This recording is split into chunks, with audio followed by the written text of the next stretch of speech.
the patients that we were seeing that day.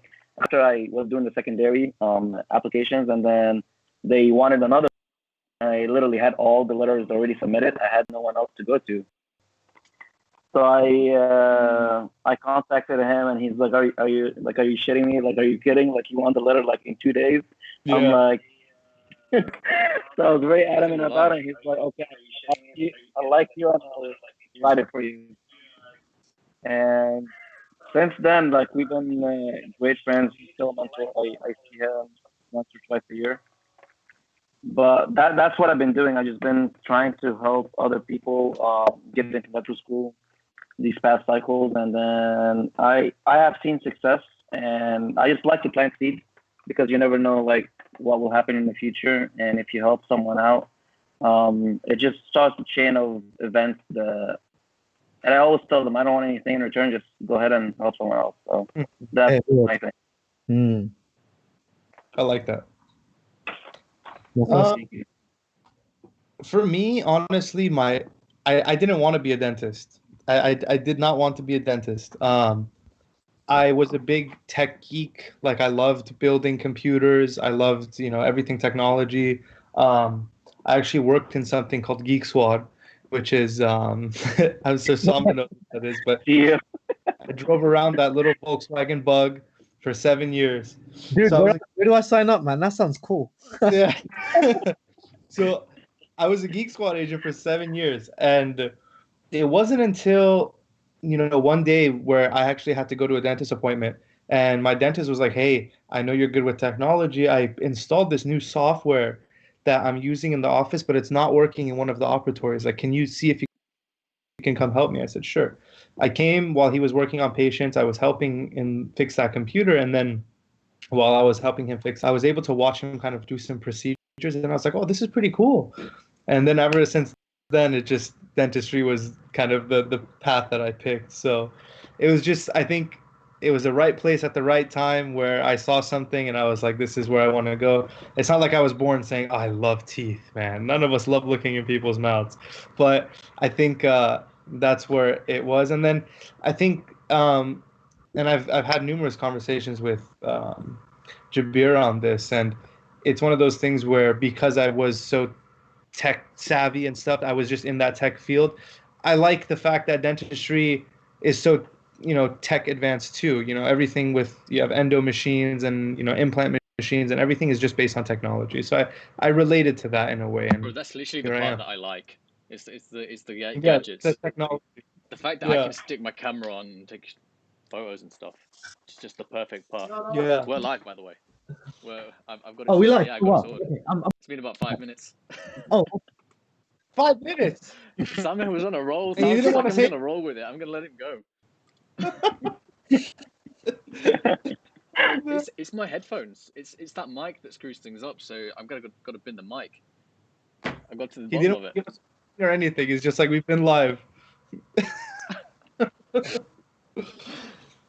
So, Yeah.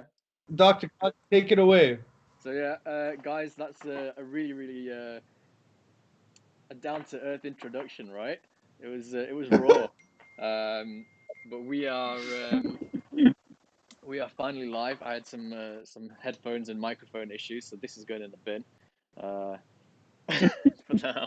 But yeah, welcome guys to Help Podcast. This is the Dental Creators Podcast. Some guys who I'm not going to say that I'm the best, and probably you guys are going to say the same either, but we love creating content. There's 3 of us guys here with YouTube channels. By the end of tonight, Cam's going to have one too. That's the aim. I think that's. If you do not have a YouTube channel. I can't believe it. He can make smoke move and stuff, bro. Like on his photos. He can literally make it lit. But yeah, introducing you all. First of all, in the top right-hand side, we've got Sameh, Dental Life. Follow his YouTube. Follow his Hello, everybody. Instagram accounts. Do you want to list them off, bro? How many accounts have you got? I actually just made one recently for food, but I haven't posted anything on it. It's just like I create different handlers, and then you kind of just like leave it there. But also life, a dental life with a Y. Yeah. Then going clockwise, we've got Samehs with Cammy down on the bottom right hand side. He has a good camera apparently, so you know he takes photos. He makes smoke move. What else have you made move recently? I've made my grades from B's to A's. That's it.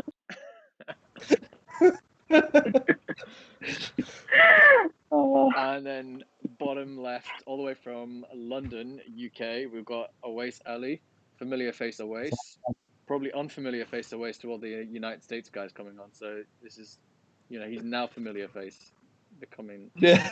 Yeah. Compared to you guys, like I've always kind of had this kind of love-hate relationship with social media. Because you guys will probably tell me, like in our industry, everything that we see online is just taken with a pinch of salt. So I kind of wanted to kind of stay away from it. I just want to be my four walls and say, just do dentistry, go home to my personal life, show a couple of like videos of my family singing happy birthday, and that's that. But I've realized as you grow online, you know, there's so many more opportunities, which is why I'm here. And thank you, Jaber, and you guys for coming on. And I'm hoping to learn more about your journeys, if anything, because I talk too much. So I'm gonna let you guys do the talk. You know, with a podcast, surely like talking too much is the perfect guest we're after. That's my thoughts. Yeah. So Right. you're very I welcome, will guys. shut up in that case.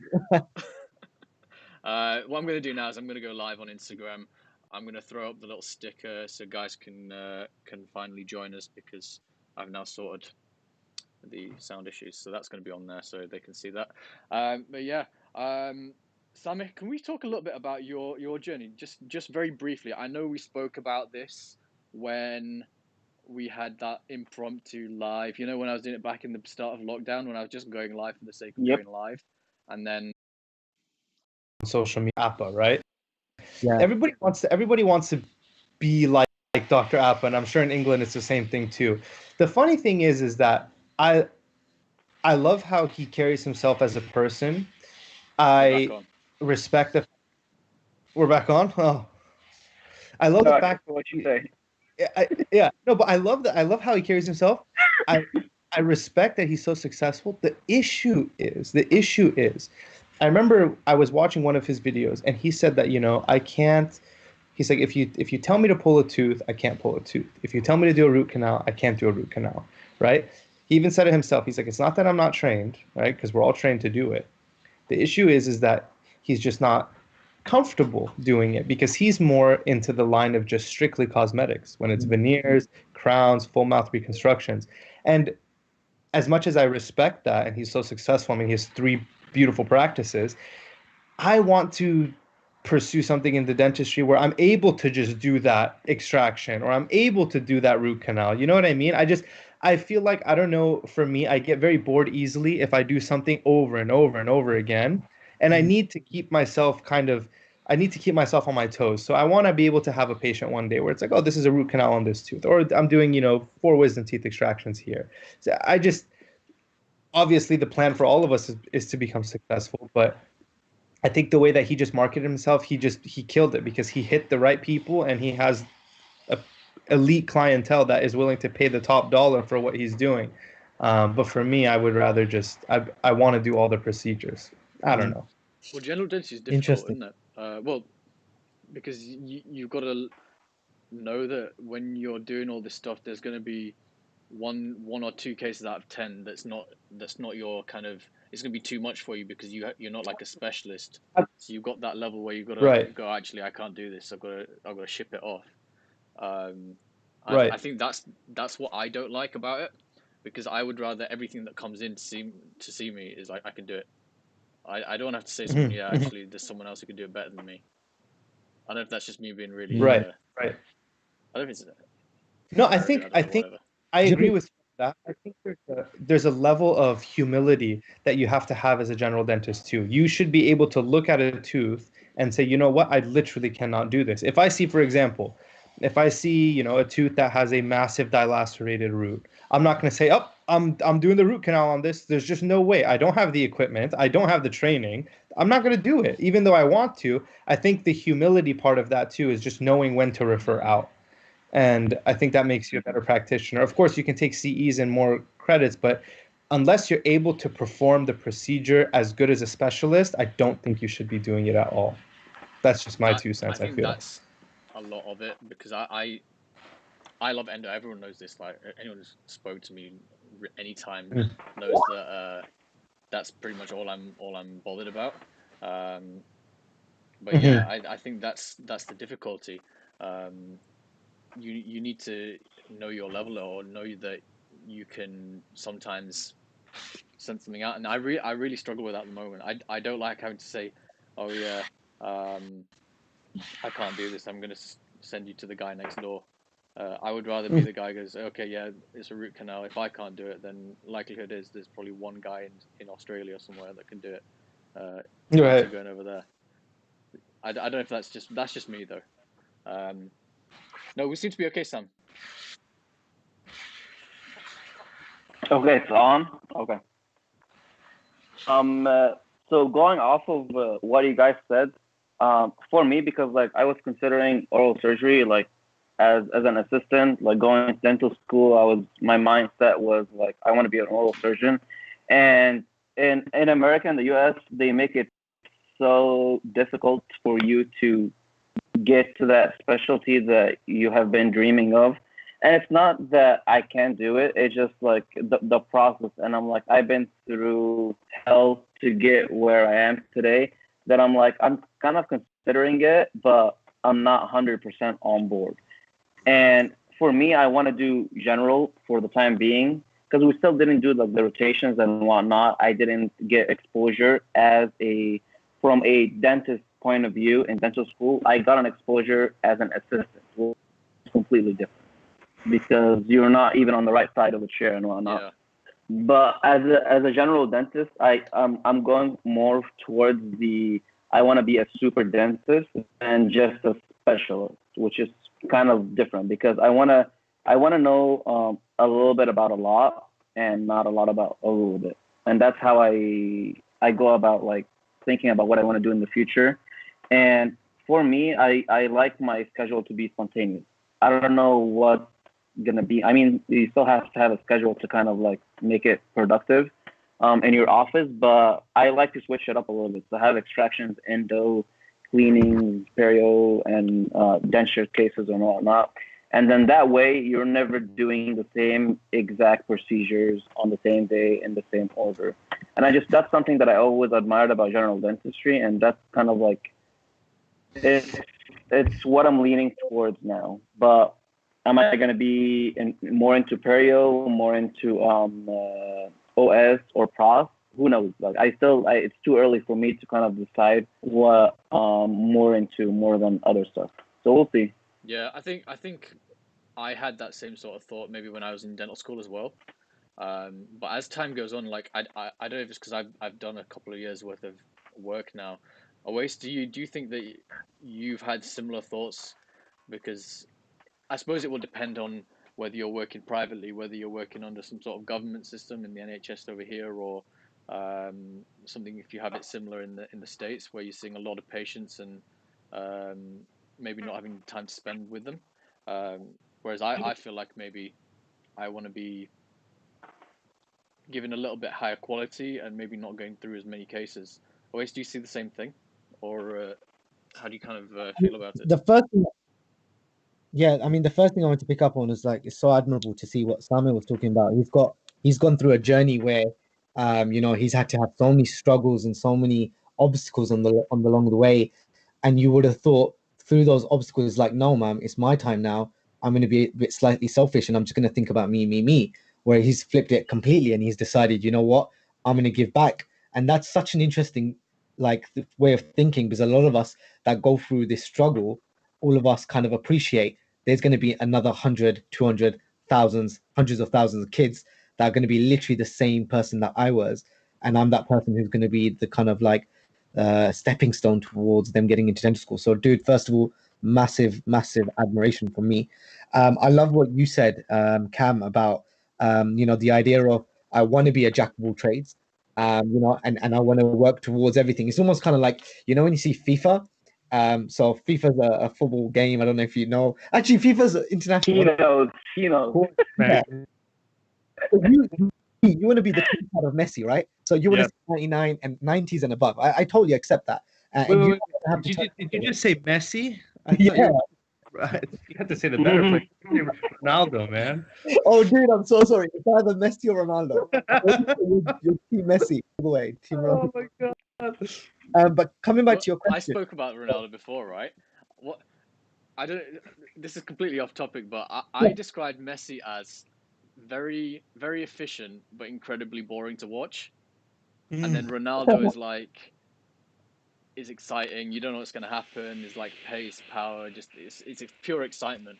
Both I was great like, players. Who did I say this to? I Great was like, players. oh yeah, Messi's like watching somebody like bake bread. It's just boring. You know what's going to happen. Yeah.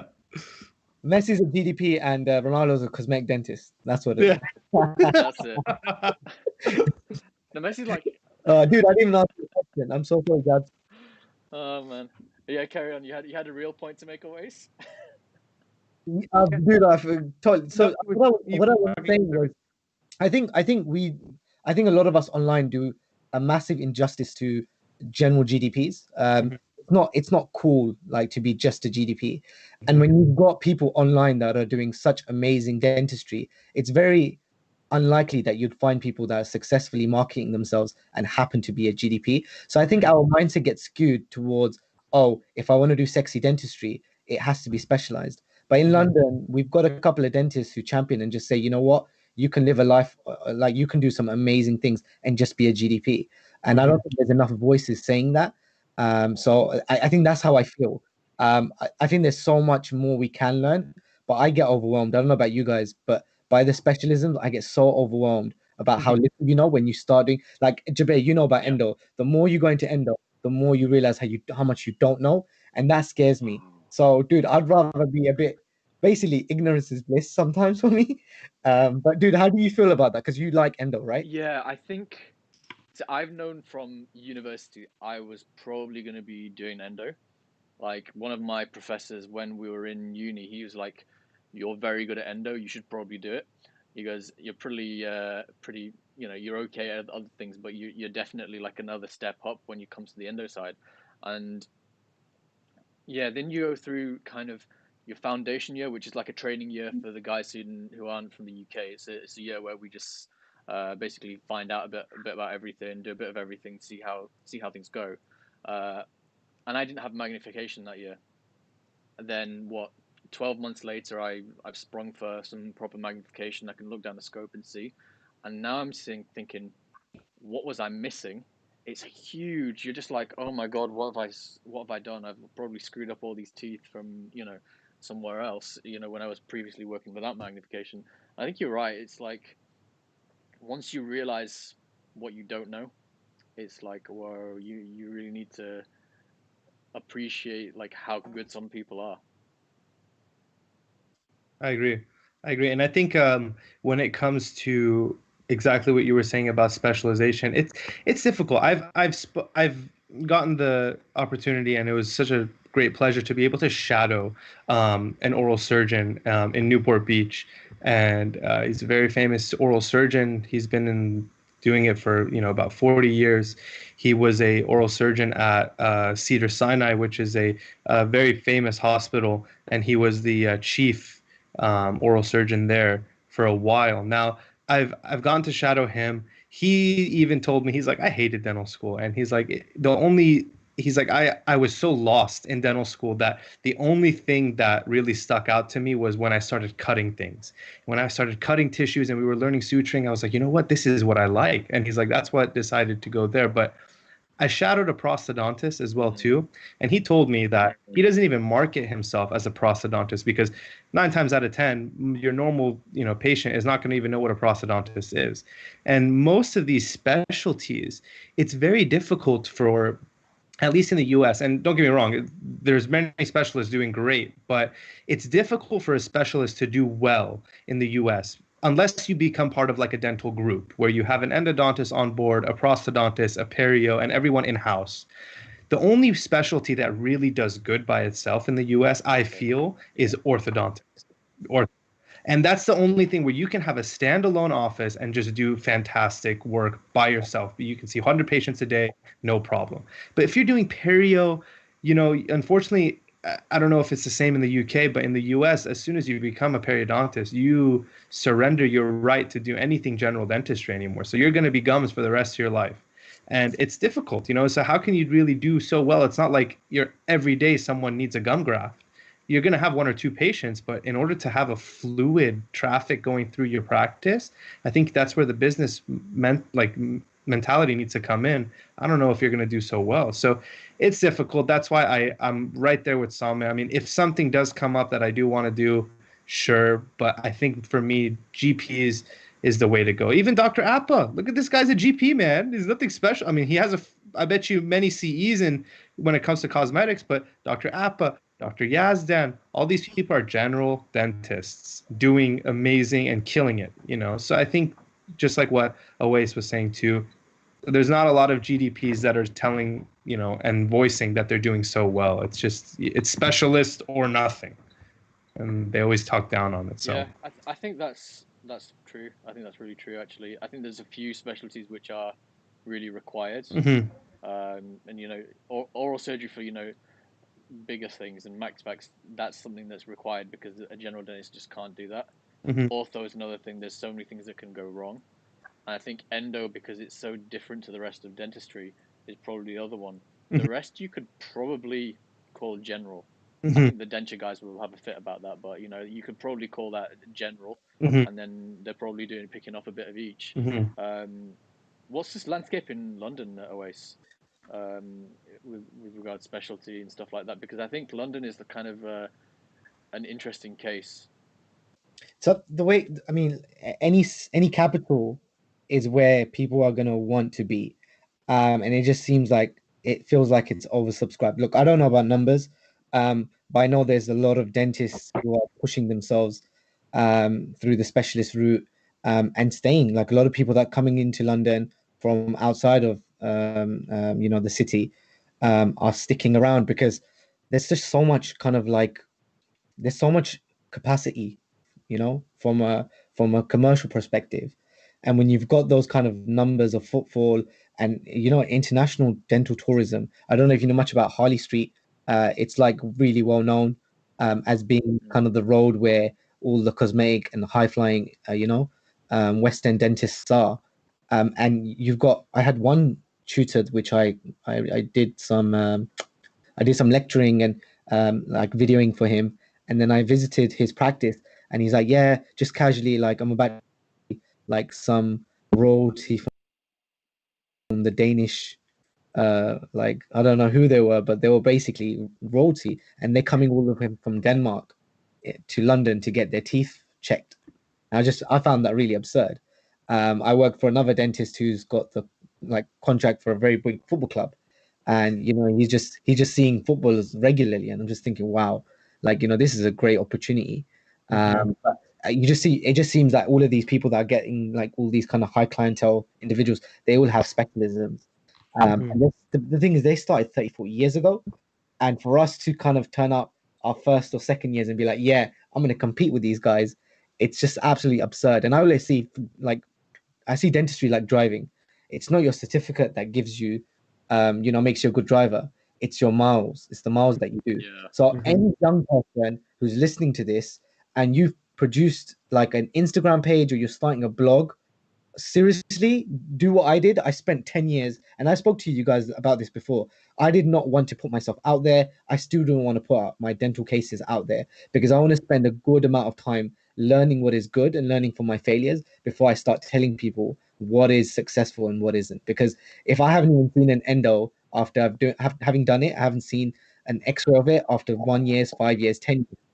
Why am I going to start talking about endo? So young people, if you're listening to this, young dentists, if you're listening to this, put the camera down, take photographs. I'm not saying that, But before you start sharing cases, learn from the people that have been in it for 30 years. I think that's my stance on it. You know. I Sorry agree. if I'm throwing shade on anyone. I do apologize. I'm quite. Sometimes I can be. We want the emotional. directness, bro, because I think that's definitely a thing. Everybody just agrees a bit too much with each other, and I think I've probably taken a bit of a different path to what you would say, because I have posted some of my cases, but I've Mhm. always kind of done it from the educational point of view. I've always kind of the problem is that's probably a little bit more in a way dangerous, do you not think? Because you're saying actually this might not be the best work. So is that a clever thing to do? But generally the stuff that I put up is got some sort of interesting point about it. It's not just I've done some veneers for whatever. It'll be in like I've done a Mhm. wax up and this is how you can translate it, or this is a quick way of saving XYZ, or here's where you find an MB2, and then some sort of statistics around it. But I think you're right. If I think the big one these days are things like your facial aesthetics. I think you need to Mhm. maybe get a year's worth of work under your belt doing facial aesthetics before you decide to go and market yourself, because I think you can get pretty good pretty quick in facial aesthetics, and that's fine. Mhm. But actual dentistry wise, if you're doing veneers, if you're doing short term ortho, bleaching, and then bonding, I think that's the stuff where people are going to get really, really unstuck really quick, because Mhm. patients want it. If they see something that looks halfway decent, you haven't got that 5 years worth of recall to understand how well you've actually done something to then go ahead and do it. I think there are guys out there who are of that standard really quickly, and they're probably the exception, not the norm. So you've probably heard of a couple of my friends, Gopinder and Hanan. Those two guys are above and beyond like the 1% of the classes that we were in. So that's not the normal for most Mhm. dentists. So I think that's really key. Um, for myself, I wouldn't be posting, veneers and stuff like that. I think I'm happy with my endos. I'll put my endos up because I'm pretty confident in what I'm doing, but that's because I have other equipment that most people won't have. I have, a guy next door when I've been working who is, MSc endo, who's got some further training in endo. So if I'm unsure about something, I'm straight in there going, look at this, please, help me out. What's this? What's that? And he's taught me all sorts of things. He's taught me about MTA plugging when I've unfortunately perfed in the past. He's taught me actually don't even bother with this one. You're never going to make it because of such and such. He goes, oh, this one's probably okay, but if you come unstuck at a certain point, then you might need to refer it. So I'm kind of working above the normal level that I should be at, because there's someone with real experience next door. So it's not a normal 100%. situation for me. Um, Mm. and I think that's something that kind of you do have to take into account. And the guys from the UK, some of you guys will know that I lectured on this like in February before everything went to pot, and bats try to kill us all and all that stuff. Um, and that's one of the things I kind of said to them. So these were like at Manchester Uni. We were like, okay, what are the things that young dentists can be doing on social media? So just like you guys have said, learn from someone. So that's the first sort of thing. Like you can look out there. There's guys who are doing incredible work, who are going step by step on how to do things. You can follow those steps, and you can learn how to do that, and then you can take those photographs as well, and review it afterwards, show it to your friends, show it to somebody that you trust who's going to give you good advice. And then a couple of years down the line, you might have clocked it. You might have really, really clocked it and be like, okay, I can do this and I can market it now. But until that point, just chill a bit and enjoy other things in life. And then the second step I was talking about was you can network. So things like this, amazing. I'm pretty much happy to have anyone who's got something interesting to say on the podcast, because the whole point of the podcast is, again, it's the same as featuring.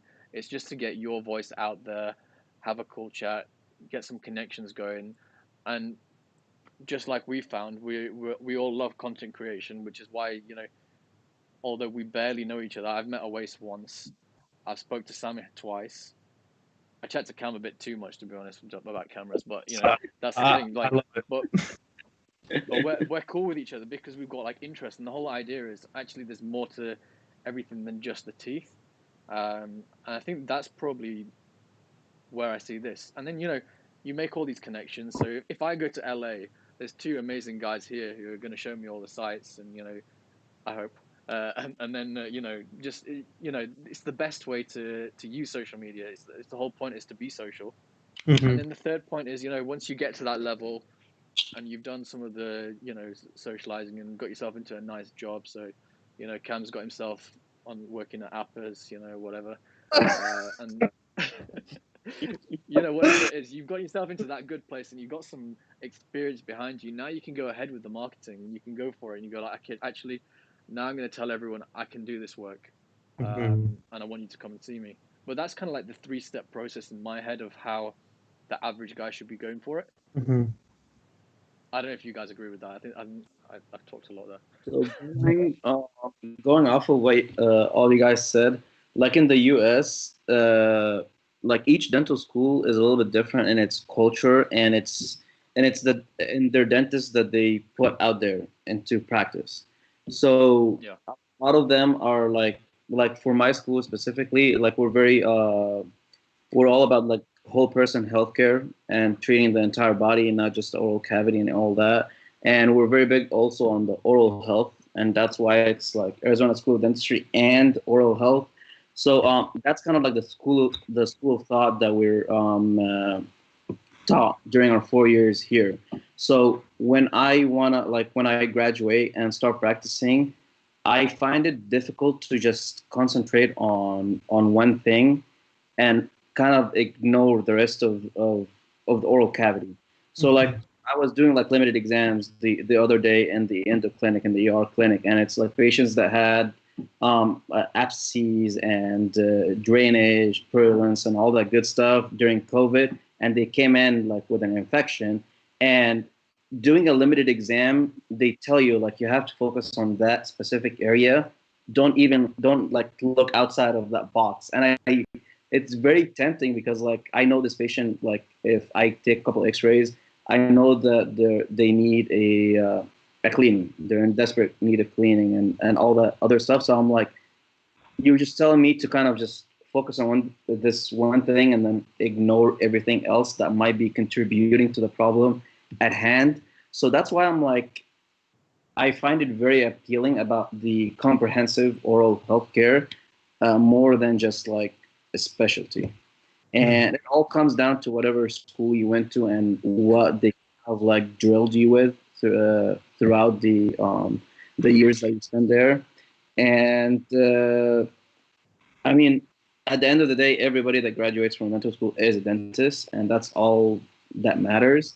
But it's how you want to practice that makes your life either enjoyable, rewarding, to see your work flourish, or kind of like maybe like be miserable at what you do and be forced that you have to wake up in the morning.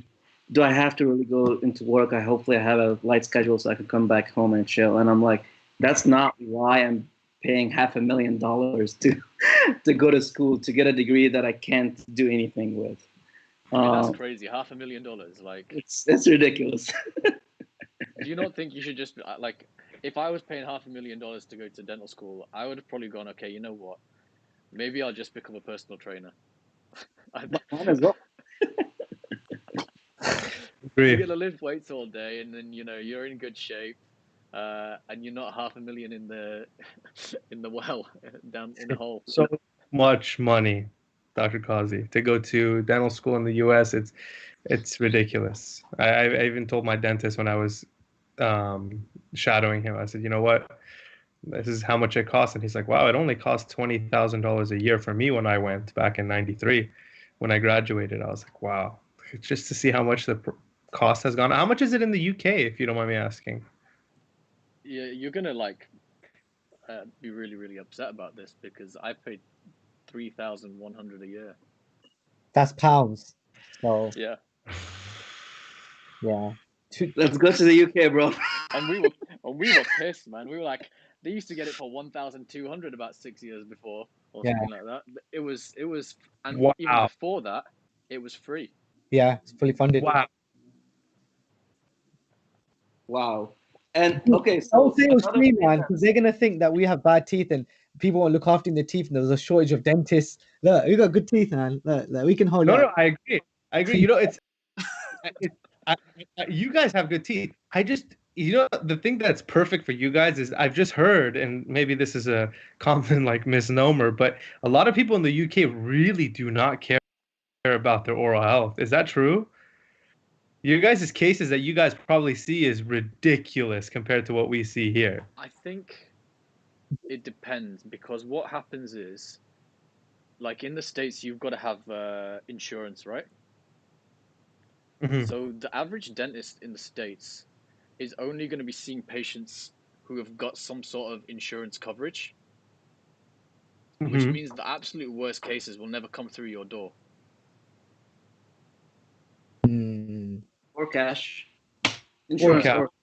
or Whereas we have Or cap. universal coverage, although there's a lot of issues with NHS, and I'm pretty much against it. You know, as a personally, it does allow people who haven't got a lot of money to come in for next to nothing and have some sort of care done. Right. So I think that's Right. why we'll see a lot of that. No, ours in the US, it's unfortunately, the insurance does really dictate a lot of the treatments. But I mean, all of us in dental school, and Sama knows this as well too. They teach us, you know, the insurance does not tell you what to do. You tell the insurance what needs to be done. But unfortunately, in the US, a lot of people rely on that insurance so heavily that if it says, "Oh, my insurance only," I just want to do up to $1,000 because I literally either cannot afford paying the excess amount that it's going to cost, or I'm just going to do what my insurance is covering and that's it. So that's where it becomes kind of a gray area for a lot of dentists too. In the US, dentists are saturated. It's a very, very saturated market. And of course, it depends on where you're at. But in California, very saturated. And Sameh, you're originally from California, right? yes, I think you actually, uh, I, Riverside area. I think you live actually very close to me. That's a discussion for another time. Um, but yeah, it's very saturated in California. In Arizona, it might not be as bad, but and Sameh knows this. In Getting California, there. it's ridiculous. In California, I think it has to do with corporate dentistry. Corporate dentistry is taking over the markets, Mhm. and they are honestly right now with COVID going on, they're the ones that are flourishing more than the private practices because when they buy equipment and supplies and all that, they buy it in bulk, and it's way cheaper. So like they're the ones that didn't have to worry about PPE at all. They had everything in stock in bulk. So and now the little private office that has been closed for 4 months because of the quarantine now is opening up. Can't find any equipment and supplies, PPE to open up. So now they're closing even more months, more than they originally intended to, and eventually they might end up like running out of money and just doing like bankruptcy. And offices come in and then buy out that practice, and there's business, there's a lot of business that goes into dentistry in the US, and I'm not like my mindset is not business oriented, and I don't know much about business. And I know a lot of people that get a business degree and then go into dental school, and they're the ones that are like very they know like the little things about marketing and business and income flow and return on investments and all that fancy stuff. And for me, I'm like, that's just, if you don't know how to do it and you know that you trust these two hands right here, hire someone else that is good at everything from top, from A to Z in your practice. There's people that can like fill in the gaps that you lack the knowledge and that's something that a couple of the dentists that I worked for taught me, because it's either I learn it from them or I learn it from someone else that they hired to come on board. And I don't know how it is in the UK, but this is kind of like how it is in the US. Yeah, Weiss. What was the question? How is Like the business and dentistry environment? Well, the And you- business environment. So I mean, it's pretty similar to the UK. I mean, like we've got corporates and we've got private practices and we've got mixed. So we've one most practices nowadays are they've got an NHS contract, so they have to fulfill a certain amount of of treatment, let's say, and some of that comes under the people that are exempt and can't afford it. So NHS covers that, and then you can still exercise, private income, so you can do private dentistry too. But I like what you said about, like, not having, it's okay to not have the knowledge of everything. I think the practices that do the best are the ones that have a multidisciplinary team. So now I think more than ever, and this is coming back to like the creative side, we've got dental practices that have an in-house marketing team, which I found really interesting, who are basically churning out content every single day. And basically they're present because during COVID, a lot of practices were shut. It's just not a case of like, you know what, let's start learning filmmaking, let's start learning photography, because most dentists, they don't have any creativity whatsoever. They suck at it. Why do I know that? Because I run a film company and we make videos for dentists. So I run film dentistry COVID journey. So now COVID has meant that you have to put on PPE before you come in. You've got to wait outside and be called in. And, you've got these people that look like something out of an alien movie when really it's just the same old dentist that you're used to seeing. And that was quite interesting for them to try and make a video to try and communicate that, which I thought was a great idea. However, the execution wasn't there. So I think any dental practice that's winning is one that's bringing in, I think, specialists. So it's multidisciplinary. You've got an endodontist, a prosthodontist, a periodontist, whoever you have, and then at the same time is doing well and marketing what they're doing well. So every practice has something which I think they should really target and be good for. Not we do everything. We do Invisalign, we do facial aesthetics, we do implants. I think every area has a specific demographic, and if you catch on to what the demographic wants as opposed to what you think they want, I think practices will do well. So I agree. that's what I thought. Yeah, I kind of agree there. I think I've seen practices start up their own social media, Instagram accounts, and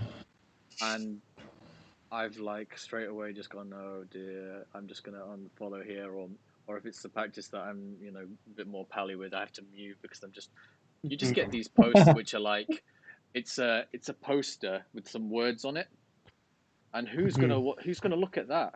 Who cares? Literally, who cares? Even if it is Valentine's Day and you're saying Happy Valentine's Day, who cares? Like, Instagram, social media, all these things are about seeing people's faces and seeing people say something or do something interesting, create a conversation about something, and a lot of dentists and dental practices are not very inventive and not very. It's like an afterthought. But from my point of view, if you're any kind of practice that relies on getting new patients in the door to make money, and you're kind of like doing social media as an afterthought, like at some point one of these guys in the States, these corporates are going to come knocking on your door when everything goes a bit messed up. The ones that Sameh was talking about, because you can, for example, during the height of COVID, we were reaching, I think it was 600,000 people a week on Dentistry Insta, and yeah, it's taken me a while to get there, but once it's rolling, it's just smooth. You don't have to do anything. If you can't see the value in that, then I kind of pity you in this kind of modern age a little bit.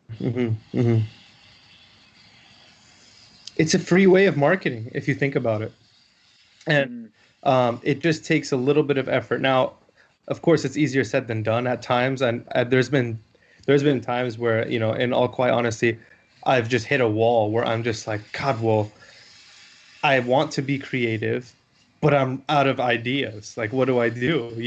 And I'm just like, I don't want to just go scouring the internet thinking and finding other ideas of what to do. I want to just do something that is just from me, because when I look back on these pictures or when I look back on these posts, I can remember, okay, this was during this time of my life, or this is what I was thinking during this time. And I agree. Back then, you used to have to pay for marketing and advertising, right? But when you have apps like this is almost a free advertisement if you think about it. You just have to put a little bit of effort into it. You don't have to pay someone to market for you. You make posts here and there. You get your patients, you get your cases, you network with people around the world. I think the Dr. Kazi, you'll like this. I had a brief conversation with Dr. Ali Nasa. I don't know if you know who that is, but he's from Real World Endo. I don't know if you've seen his videos from Real World Endo, but fantastic doctor, and he's an endodontist, and he he does so many cases, and if you look him up on YouTube, it's the reason I came about his YouTube was because we were learning endodontics, and we were really learning about the expediter systems, and then the wave one systems as well too, and how to instrument them through the canals. And he just does his cases on YouTube, and he does a step 1 through 10 on how he does the case and how he seals it, and just a fantastic guy. And in this day and age, it's so easy to just reach out to somebody. It's just people are not willing to take that one step. And I hit him up on Instagram, and I said, hey, I've big fan of your work. Just a few questions for you. One, how do you like endodontics? And 2, 3, and 4, just ask these questions away. And I was able to talk to him. We connected. We're friends on LinkedIn now, and it's just that one thing where you're able to connect to so many people that, in the end of the day, I know he's across the nation, but it's a way of having a foot in the door where he can just be like, oh, you know what? I know someone in California that's practicing dentistry. It's him. You can go reach out to him. It's just these little things. And just like you were saying, 600,000 people saw, your page during the height of COVID.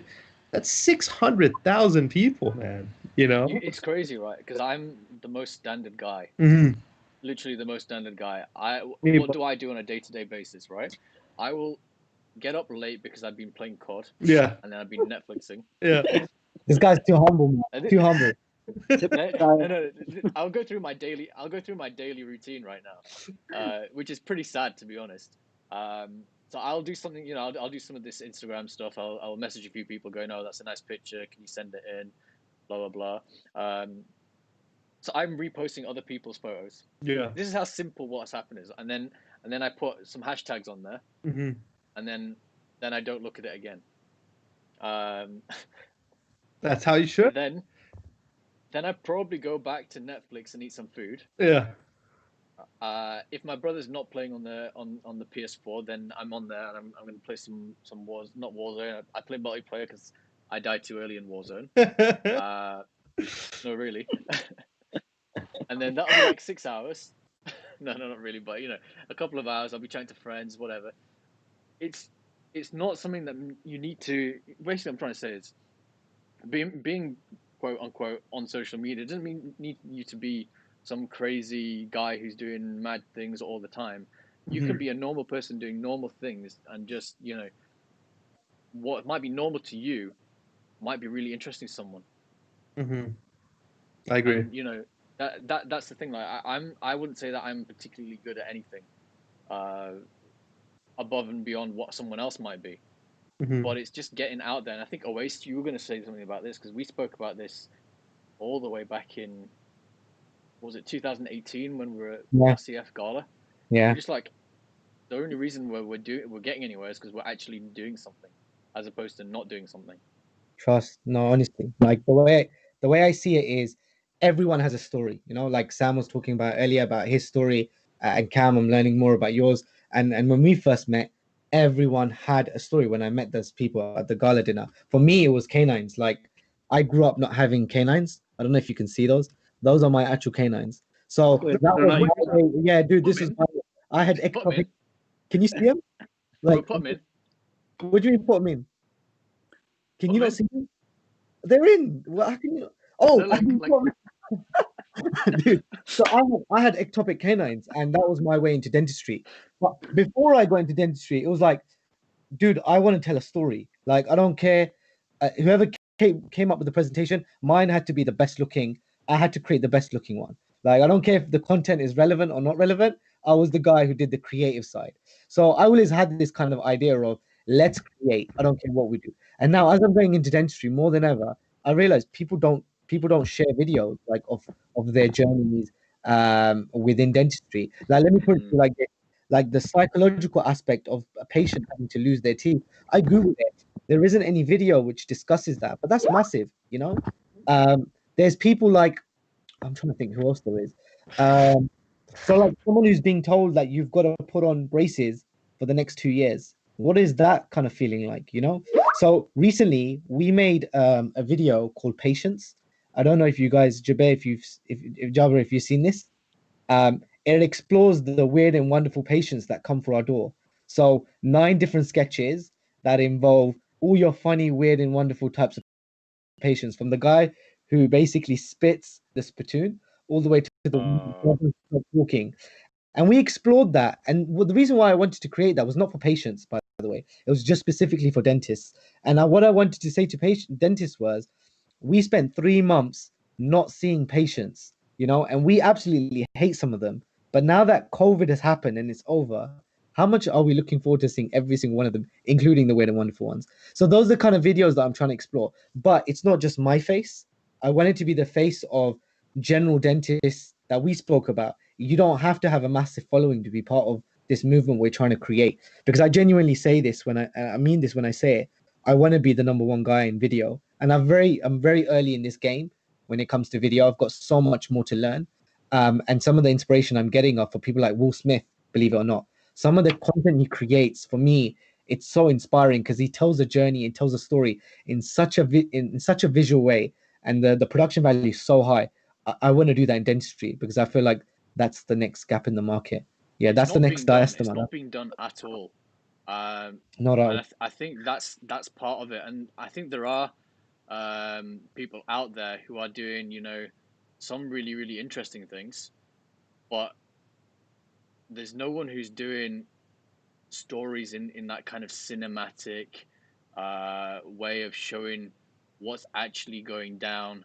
And I think it's similar. It's going to be it's almost like the other side of the coin to what I'm doing, where yours is like very, very produced, and you know it's going to be like error saying that your camera stopped working. This Apple, you know, this is why I'm a PC guy.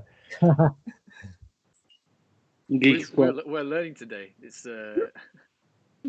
my mic is well and truly out. It's going to be stuck to pre-recorded videos only, and Cam needs, you know, Cam's cameras are failing him.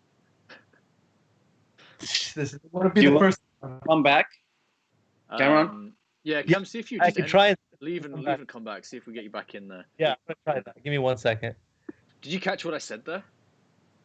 Yeah, I caught what you said. Yeah. So yeah, yours is kind of like the really cinematic version of what I'm doing, whereas mine is more like very, very raw, but in a produced-ish way. You know, like we are today. Hopefully with less snags as we go on. But it's going to be much more of a, this is who I am.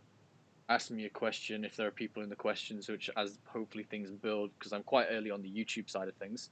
Hopefully as things build, you know, we're going to have more people dropping in comments in the live chat. I know we had Olivia with a comment earlier, which was great, but you know, being able to ask my guest questions similar to on Instagram Live, but Instagram Live kind of, the end came pretty abruptly for me because I felt like there was so many issues around how it works and an hour's limit getting kicked off. You aren't able to do just all the extra things that someone who's really serious about creating some content wants to do. You can't do it on an Instagram Live because that's very raw. Oh, I'm walking down the street and look at this. That's what it's supposed to be there for.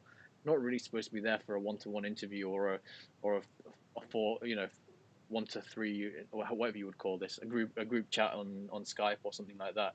It's not really what it's there for. And there are workarounds to do this on Instagram, but I don't think it's just as good. I don't have any experience. I've never done a live ever.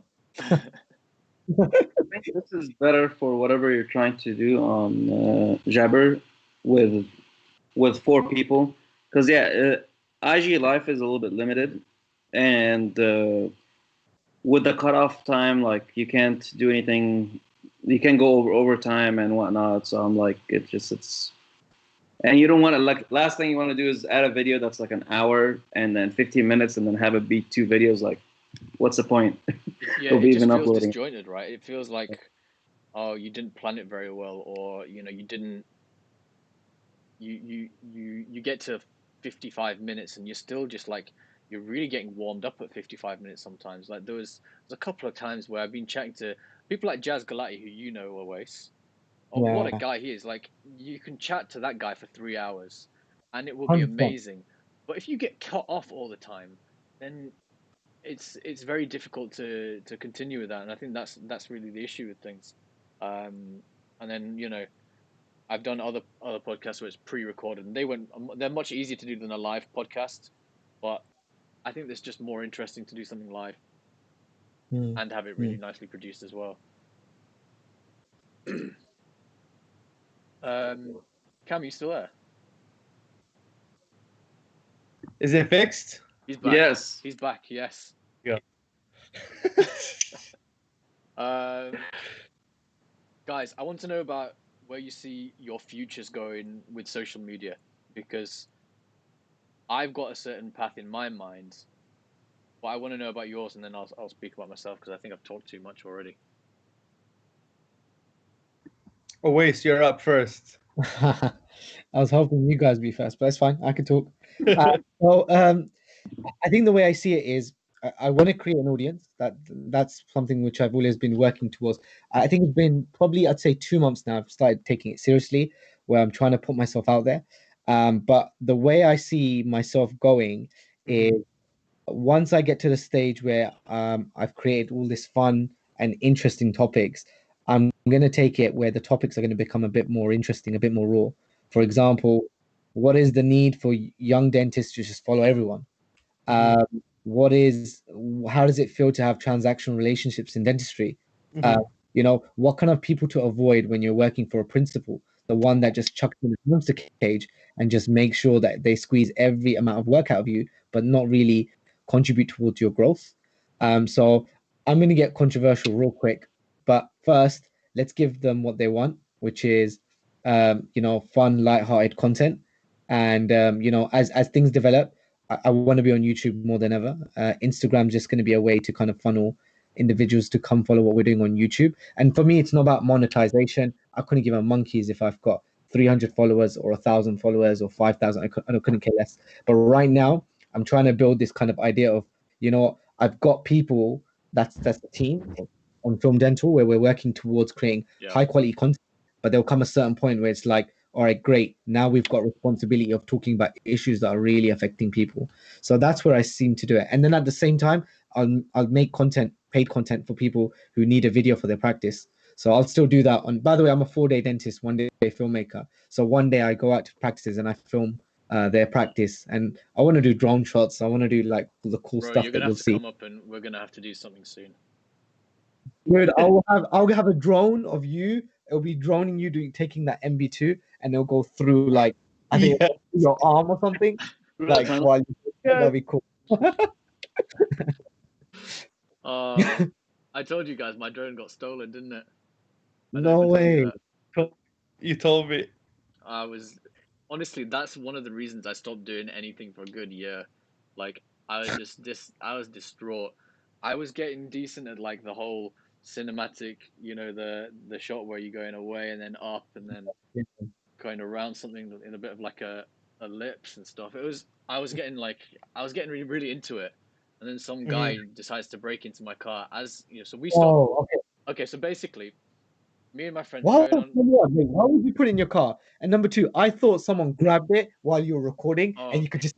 Bro, I would have been like.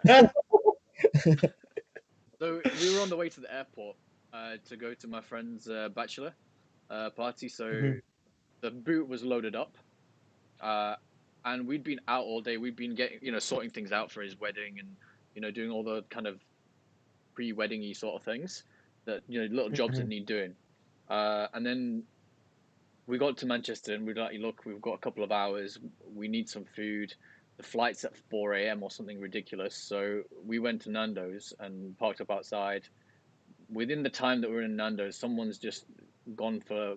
And the ridiculous thing is, they went for one bag, but missed my camera. So I've still got the Nikon, which they didn't go for. So you win some, you lose some, right? See, luckily they didn't take the camera. The camera would have hurt more. The drone hurt, but the camera, man. Yeah. I don't know, man. I would have let him take him right. As you know, Cam, this is better, right?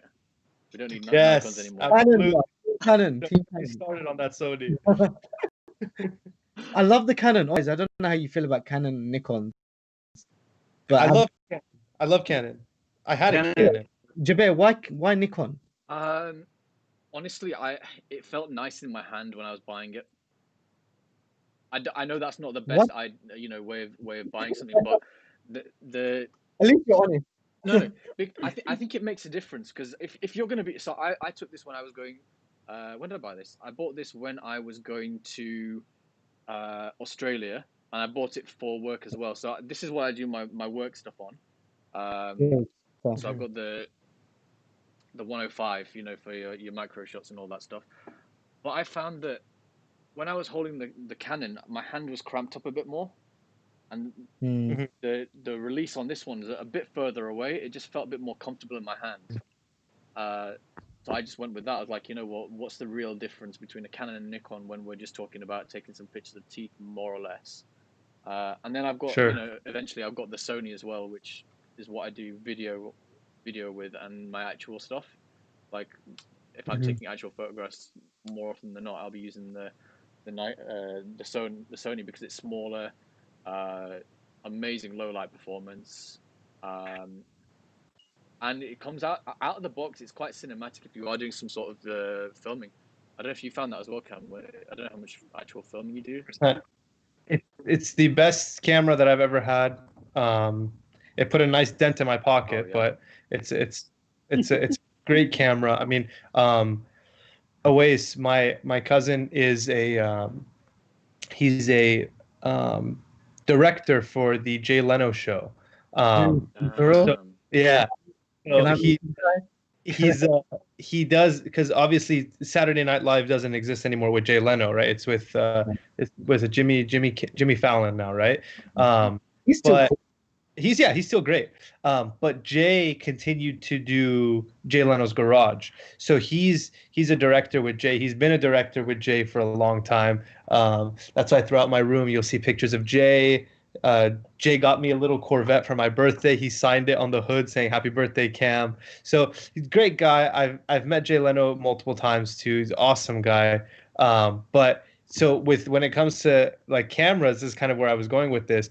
The cinematography behind with the Sonys is fantastic. The 4K imagery you can shoot. I've shot plenty of videos with it. Obviously, like I said, I'm not big into the YouTube thing because it just takes too much time. But before I got into dental school, me and my buddies, we had a YouTube channel.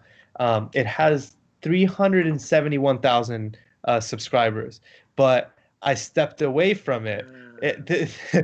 The videos, we did a lot of like parody videos because we're a bunch of nerds. So we made a bunch of like Super Smash Brothers videos and Fortnite and PUBG videos. We made those like Fortnite versus PUBG, but it had 371,000 followers. So the thing is I know how to edit video very well. It's just like I said, because I'm such a perfectionist behind it, I don't have the time to do it. But Awais, if you're going to be doing filming and stuff, the Sony cameras it's also a great camera to just have in your arsenal too, because just to whip it out and take quick snippets here and there, the quality is almost like you're shooting with a actual cinematic camera that you're using for like in photography, or if you're just using it for filmmaking. So it's fantastic. The biggest issue I have, don't get me wrong, like the 4K and the image stabilization, it's just one of the best mirrorless cameras out there. The issue I have is, when with the color profiles that I get from a Canon, I'm just so used to it. Just having the idea of I'm shooting flat. Now I've got to put it in DaVinci or some sort of editing software and just get basically the colors right. And then I've got to process it. For me, it was like, no, I can't be bothered with that. But don't get me wrong, Canon and Sony now, when it comes to videography, 100%. Like whatever camera you go for, you're killing it. But don't do that. I'd love to buy one at some point. Yeah, it's a great camera, and like you said, the color profiles is something to get used to. It was such a learning curve for me when I went from my Canon to the Sony to just learn. I was a Canon guy, so when I went from the Canon to Sony, it was a huge learning curve. So it's I'm a trader. But we'll take you back. Yeah. So the question is, did you upgrade or downgrade in that case? To be honest, because I went from something that had a shutter to a mirrorless, I think I upgraded. But it's true what Awais is saying. I have to import into Lightroom or import into Photoshop to color correct the things. If my white balance is off, the whole picture is off. I have to correct that in post. So it's a learning curve. But yeah, once you're used to it, you never go back. And it's such a fantastic with these whole mirrorless. Canon even makes their EOS Rebels that are, I think it's like the EOS R now is their mirrorless one. Have you seen the new R5? It's coming. It's coming out this month, 2031st. Apparently, it's like the creme de la creme of. It's gonna be the Sony killer. Yeah, it's gonna be the Probably Sony not killer. their price Literally. point. Their price point is going to be ridiculous. It's like though, isn't it? yeah, $5,000. Yeah, $5,000. See, there you go. $4,500. Yeah. I mean, yeah. Oh, dental money, man. You got all that dental money. Use it. I agree with But you. you're still paying for your loan. I agree with you Dude, guys. I'm so sorry, man. So, Jabs, what was I that? agree with you guys on Canon. The skin tones that straight out of camera on the Canon are kind of above and beyond any of the others, but the weight on a mirrorless and the Sony is so much cheaper than the others for what you get, full frame or much less than and also the lens selection for a Sony at the moment, it's probably still better than the Canons and the Nikon mirrorlesses and all the other Olympus, etc. Big time. I'm not I'm not a guy when it comes to like the lens side. I know more about Sony's. But bro, Sony's done really well to match, if not be better than Canon. I thought Canon was like literally the industry leader forever, but clearly it hasn't been the case. And Sony's going to bring up another range. I don't know what it's called, but they're working on something as well. They'll bring up something.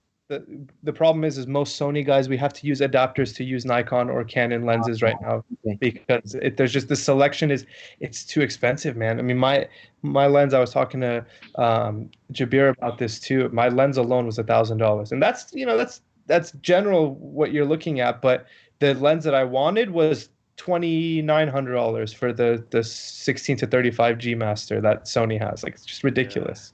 Dude, that's a really nice lens though. Yeah, it's a beautiful lens, but it's a beautiful price too. Exactly.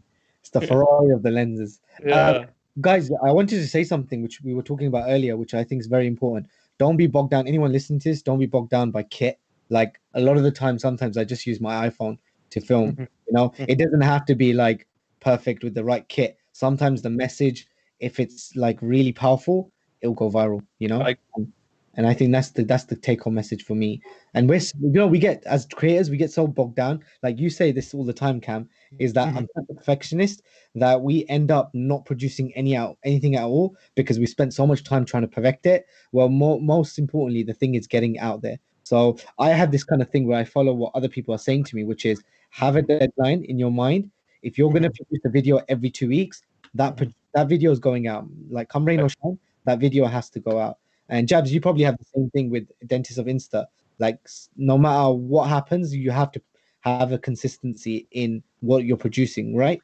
Yeah, I find that really difficult because I think, if you're posting just a picture of someone, that's really easy because, everyone's posting pictures all the time.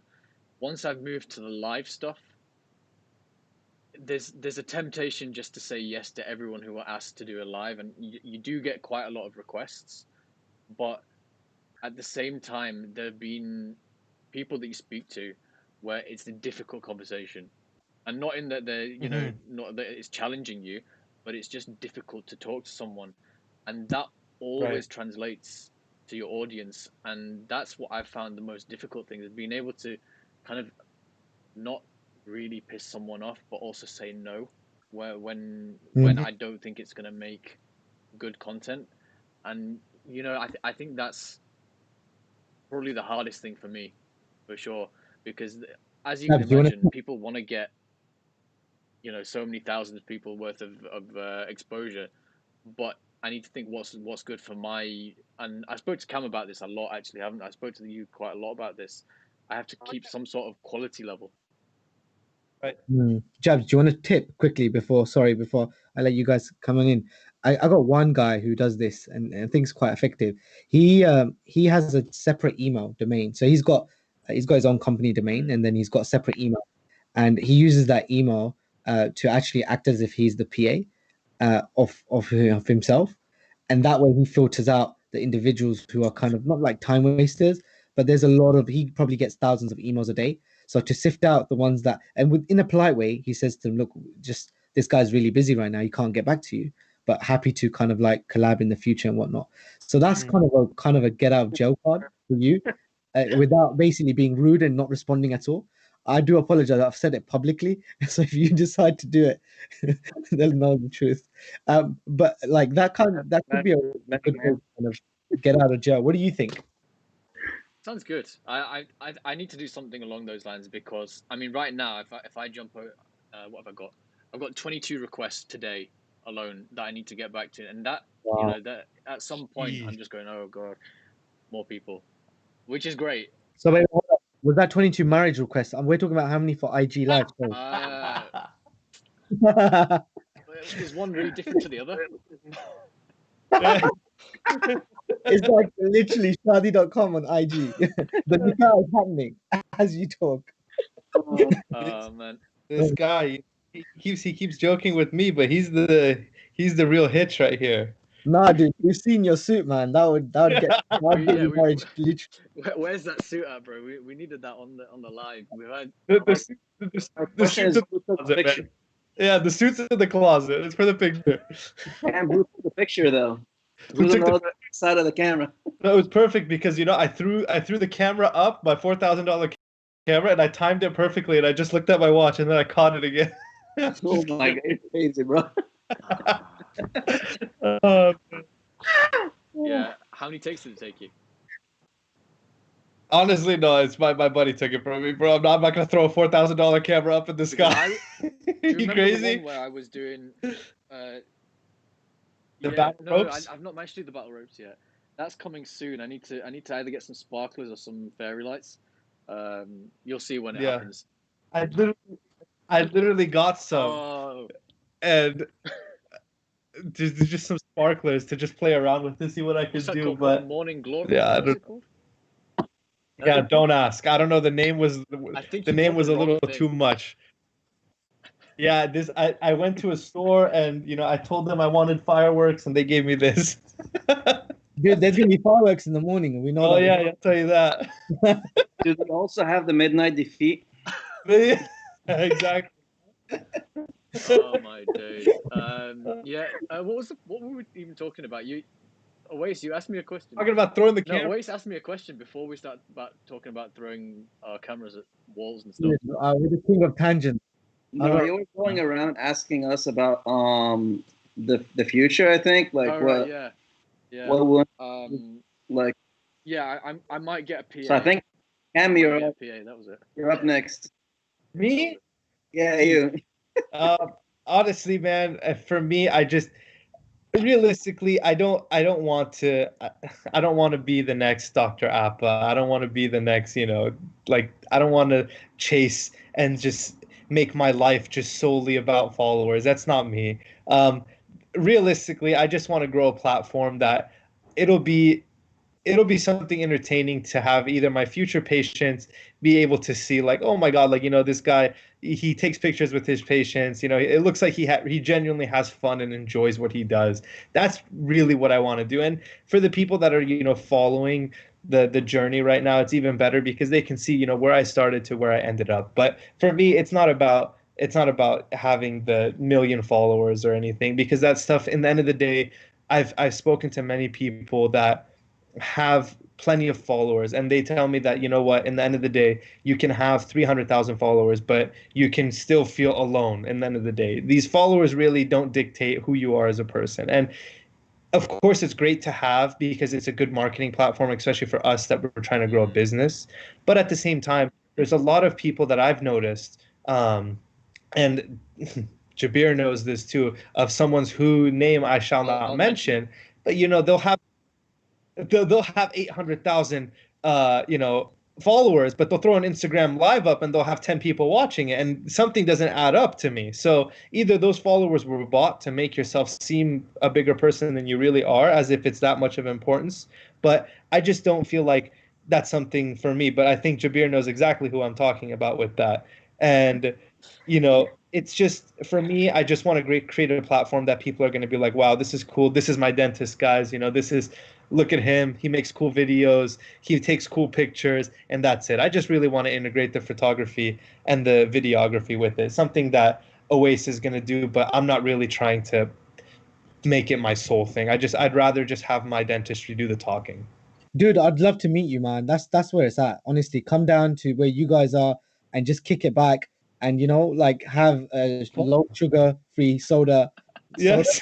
Who says soda? We don't say soda. We say fizzy drink. But Just yeah, pop. that's what this is about. Honestly, it's about meeting people as opposed to being all online. Because I know friends that have never met each other in dentistry and they've been Mhm. dentists for like 15, 20 years. And I think with the younger dentists, we're all about kind of like making it happen.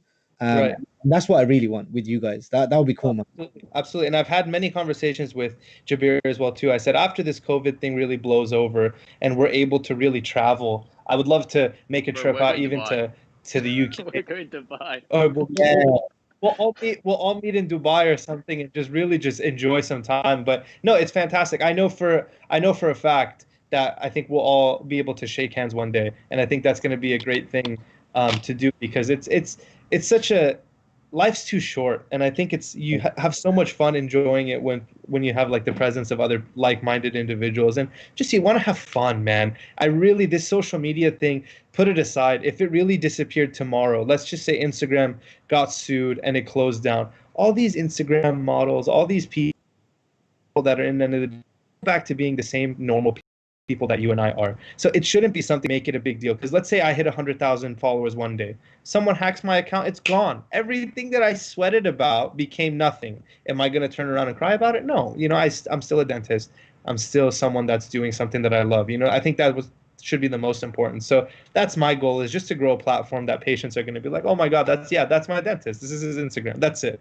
I don't care for those followers. It doesn't matter to me. Yeah. Sameh, where are you gonna end up? I honestly, as far as like practicing, I don't know where I'm going to be practicing, but as far as like my dental life account and whatnot, I have been trying to make it like my own brand, like moving forward.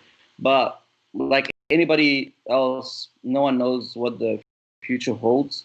But I'm trying to kind of make my own content and put it out there. And like Cam said, and Away said, like just going back through your history of posts and just reading some of the old posts, looking at your verbiage, how much you grew within a year's time, and just evaluating yourself. Because only you and stalkers will go all the way down to your first post.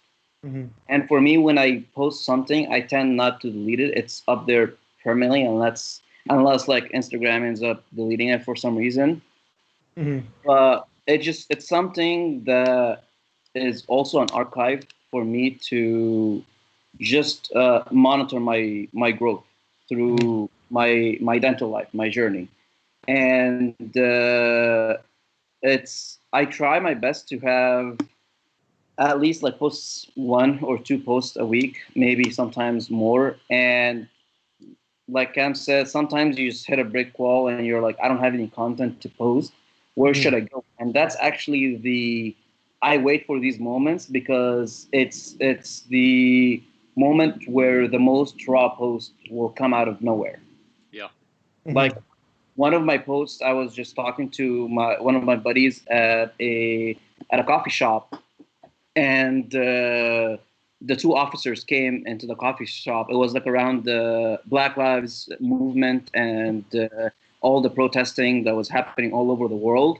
And I sparked a conversation with the officers, ended up chatting over coffee and whatnot. And I'm like, let's take a picture. And I just posted the picture. That picture got probably like over 25,000 views, likes, and whatnot. And that wasn't my intention, but it sparked a lot of conversation in the comments. And I'm like, okay, so this is kind of shows me that I can use my platform to voice my opinion and to put my opinion out there.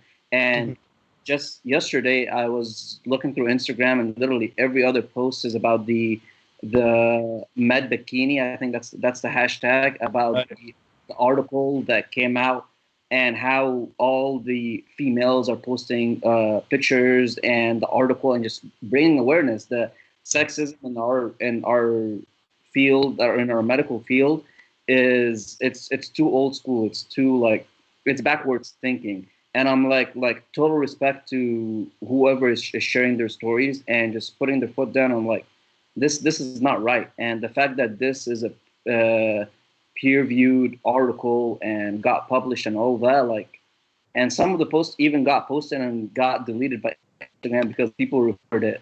So it's for me. I try my best to use my platform to put my voice out there, and I'm not saying my voice or my opinion is the right opinion, but again, it's mine and mine alone. I kind of I back up whatever I say, and if the brand takes off or my content takes off, then so be it. But I'm trying to go one step at a time. Don't try to chase like waterfalls or whatever, and just do your thing and be consistent about what you're doing. Because I talked to a couple of I was talking to one of my buddies yesterday. We were having like dinner, and he's like, I want to create my page and whatnot. I don't have any content to post. Mhm. I'm like, dude, like he barely like started dental school, and I'm like, you have all the time in the world. Just make the account and see what happens, and put content out there. It doesn't have to be dental related. And for me, it's a little bit more dental, but I try to throw some random things in there because again, my life is, I know it's that account is dental life, but there's more to me than just dentistry. There's more to know about me, and that's why like lately I've been posting about like the meal prepping that I've been doing and all that. And it just it's that's what my life consists of. And for the future, like once you guys like start practicing, if a patient is looking at my profile, I want to make sure that they know that what kind of person I am. Mhm. It's not just I'm the person that's going to be treating them. There's another side, and that's why a lot of the med bikini posts, they're like, okay, like the doctor, the female doctor is not just a doctor. They have their other side of they have their other like personal lives that consist of so many more things than just whatever they present themselves as doctors. You get what I mean? Mhm. And it's this is free marketing, and use it as you please. There's no right or wrong way to do things, Mhm. and it's kind of my 2 cents right here. Yeah, I think you're right there. You've got to show both sides of yourself, and I think the biggest thing is not to be fake. You know, if you're someone who, like Cami said, you know, around February 19 got 300,000 followers over the course of 2 days, then something's going on, and we know who you are. February 19th. I'm naive. I don't get this. What's February 19th got to do with it? Dude, what's this I'll tell inside joke? you I need to afterwards. know. It's Yeah, not we'll you. talk, Don't worry we'll about it, talk bro. after. We'll talk after. Okay. And I think that's funny because I can actually just look up when these things happened and work it out, which is really amusing to me. Yeah. Which is why that Do you, particular do you live feel never like, happened. do Yeah. you feel like we should have more kind of like, I don't want to say naming and shaming, but more kind of like being honest and saying, look, my profile, isn't the truest form. Like I did X, Y, and Z, and people should be upfront about that. Because I know some people are upfront about that and they Mhm. don't look for it. And equally, there's those that are like, no, I'm the truest form, I'm authentic, and I worked hard to get these Yeah. followers. And Mhm. you're talking about Jabir. I'm not gonna name him live because I think that's a bit deep. I'd rather say it to his face at some point. No, no, I'm not asking for names, All but right, I'm just yeah, saying like but yeah, I think that's for there are sure. people that I would think, never myself buy followers, but I have tried, other things previously. Um, yeah. just Mhm. I tried automation a long, long time ago. It doesn't work. Um, Mhm. it kind of helps get your name out there, but you end up with really, really crap followers at the end of it, and people aren't engaged. So there was no point in that. I stopped that after a few months worth, maybe 6 months worth. I did that, and that was on my personal one. On Dentist of Insta, I'd never needed to do anything like that. But I know there are guys who do the full, follow unfollow thing, which is just really annoying. Don't do that. That's, boss. Do you not find that weird? I've never met you. I'm gonna follow you, unfollow you, and then I'm gonna shake your hand at some random dental conference and act as if I've never met you. I found that weird. Yeah. Like there's a Yeah. few times I found it surreal. I was like, wait, hold on, this is weird. Like, you unfollowed me, bitch. Why? I want to Yeah. know. No. Instagram's starting to catch on to that Yeah. now. A lot of people do that following and unfollowing thing, and once they catch you doing it, they'll ban your account for about a week or so. And No way. Yeah. yeah, they do. So I don't know why they do that in this weird way that they want to grow their page, but to each Well, their I've got own. a comment. Erzim saying, really interesting chat, guys. Content creation is the way to go. He bought a Sony A7 III. Sorry, Oasis. And then he's saying, advice you'd give someone to start out with filmmaking. Sorry, Best say that way again. Advice to give someone starting out with filmmaking. What's the best way to learn the basics? Good question. I think the best way is to basically start hitting record. Yeah. Don't be worried about your first video. Anyone who knows Sean Cannell, check out his stuff. Check out his first ever video.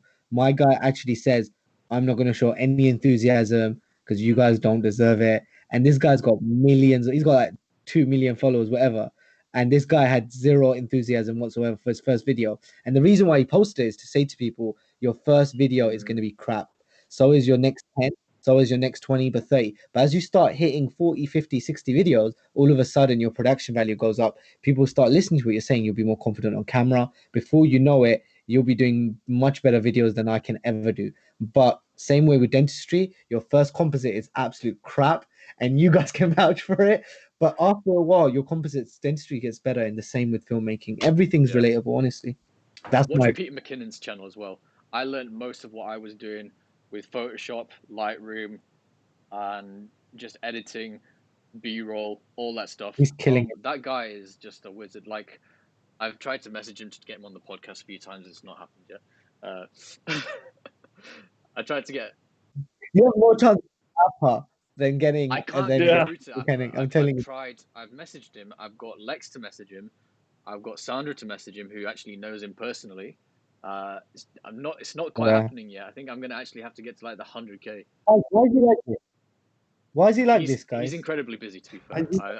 He is the kind of guy who will give you time, but you need to get his attention somehow, which is just very difficult. I might have to book out a whole day of his agree. office. Yeah. Just to get him to go on the live. Well, shall I do that, guys? Shall I call up his office and be like, yo, can I have all of Saturday the 1st and Sunday the 2nd, please? What's the price tag? You need to ask that. What's the deposit, guys? At least probably 1,000. At least one organ, at least. At least, huh? But yeah, I think that's probably what I would do if I would look at Peter McKinnon's, because he's very relatable, even though like he's got nothing in common with me apart from liking photos and stuff. But he's a good teacher as well. Right. He's a good teacher if you try to learn stuff. But yeah, I think that's the thing. So you know, you don't want to be fake on social media. And like you say, Sammy, like if I scroll down to the start of my photos, you're gonna see some really, really random weird stuff. There's a picture of some mints, just a mint packet. It's like I took a picture of my iPhone, iPod, what are they called? AirPod case. There's literally just random photos like that. Yeah. It's not even like artistic. It's just a random photo. It's just crap. But I've left that stuff up. To be honest, a lot of what I put up is non-chronological. It's nothing to do with what I'm doing right now. So you might see photos from me in Rome, in Istanbul, Australia, even though it's been a year, 2 years, 3 years, 4 years since I've been there. All places I want to be in right now, Yeah. but I can't. But it's like, for me, it's like a gallery. It's a photo gallery. It's like, oh yeah, I remember what I was doing then.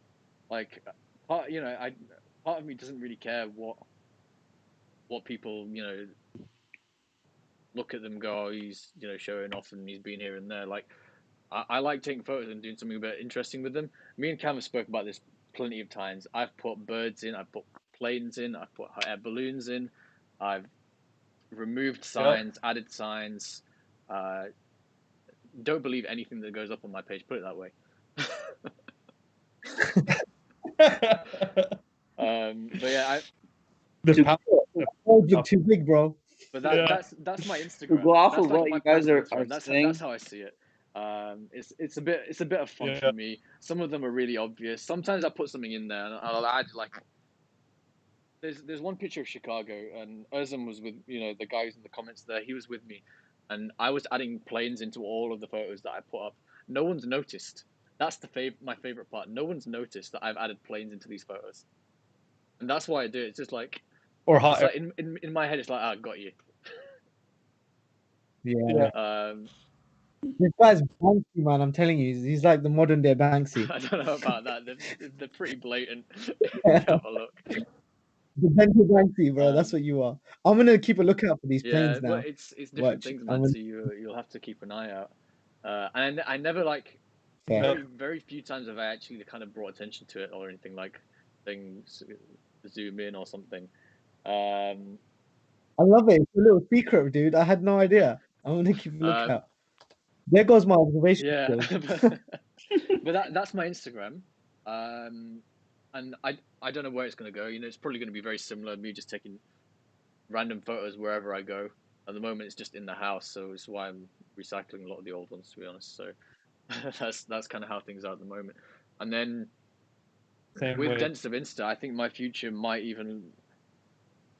Ideally, I would take this podcast to like a Rogan situation in person. None of this Skype nonsense where it's screwing everything up. And if things like my Patreon really take off, then I would probably take it on the road, and like actually visit you guys, or and actually bring people face to face. And I'll take my camera, I'll take my equipment with me. We'll set up in your living room or in a coffee shop or something. Get at it, and then I'll have a bit of time off and do it that way. But That'll be fun. that would be my ideal. That would be my dream. But of course, that's not easy. It's going to take money to do that, to go here and there. So who knows whether I ever manage to do that or not. We'll see. You will. We'll see. It's like that's like the dream, to just create these stories of the dentists around the world full time, and then come back and do a root canal, and then go back again and do another video. One root canal, one video. That's the ratio. Dude, why even root canal? That's the question. Why? Why do I like it? No, what I mean is, why do you even need to come back and do the root canal? Yeah. Doing this is so much more fun.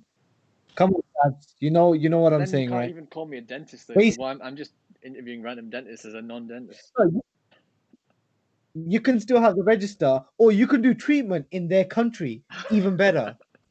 How about that? Am I lugging my Go see these microscope? guys in America and do a root canal. Grab one of their cousins and do a root canal. Elective root canal. Elective root canals. You're gonna bring your canines down. We're gonna Doing root my canal them. guys, get volunteers ready. Jabez, coming to a cinema. Coming to a city near you. Oh man. Yeah. That'd be No, well, that's where I see myself going. I would love to do this full time. That would be the dream. Whether it happens, it will depend on YouTube ads and all that stuff. So we'll see. But yeah, guys, I think we've hit a pretty nice kind of impasse there. We know what we're going to do in the future. We definitely want to catch up in person. This is going to be, I think that'll be really cool. We'll have always, video in the union or reunion, whatever you want to call it, slow mo, 120 FPS. I promise you, it's gonna happen. I'm gonna have Cam wearing a suit. Okay? I'm gonna be showing us all his tech and all his hardware, and Jabir is gonna tell us all about these Instagram girls that have been chasing him for the And last. Sam is gonna be recording an episode of Pay It Forward during the same time. Yeah, exactly. And your morning glory, bro. How can we forget that? I'm gonna definitely get some morning glory in there. You gotta do. We get some more. Let's take a road trip, or let's go to the UK, man. Yeah, let's see what they got. Let's do Europe or something. That'd Go be to Dubai. Yeah. nice.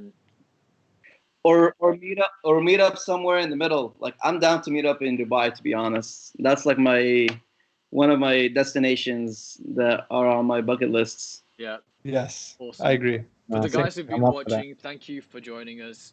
if you've been enjoying everything that's going down on Dentist of Insta, Pop Hole Podcast, and all the other stuff I'm doing, then great. Have a look. Make sure you've liked, comment, subscribed.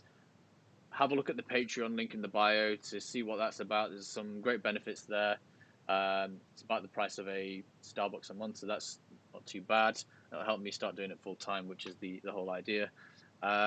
Also, in the link down below is links to all these three credible guys' Instagrams, and you can direct yourselves to their YouTubes minus Cam's because he hasn't got one anymore, even though he used to have 300k subscribers, and I'm really angry about that he's not doing it. But that's where you can find these guys. It'd be incredible speaking to you guys. So thank you very much for coming on. Pleasure. Thank you, man. Yeah, man. The best. Have a good day. We'll see you.